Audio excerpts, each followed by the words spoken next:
وبالنسبه للميه في نظريات مختلفه بتقول لنا ازاي الميه ظهرت على الارض. واحده من النظريات دي هي نظريه الدش، ودي بتقول ان الميه جت من الكويكبات والمذنبات اللي اصطدمت بالارض. يعني تخيلوا معايا كوكب الارض كان بياخد شاور بكرات ثلج عملاقه جايه من الفضاء، والثلج ده دب واتجمع علشان يكون المحيطات. نظريه ثانيه بتقول ان الميه اتكونت من البراكين اللي كانت بتطلع بخار ميه مع الغازات الثانيه. البخار ده اتكثف ونزل على شكل امطار، يعني الارض كانت بتعمل باربيكيو وبتعمل شاي في نفس الوقت.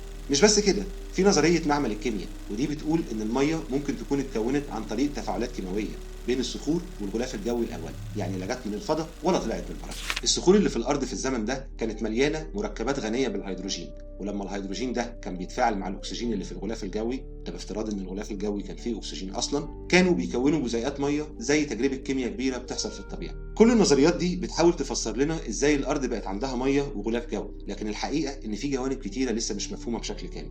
بس الاكيد ان الغلاف الجوي والمائي كانوا خطوه اساسيه في تحضير الارض للحياه اللي نعرفها النهارده، لانه من غير الميه والهواء ما كانش في حياه.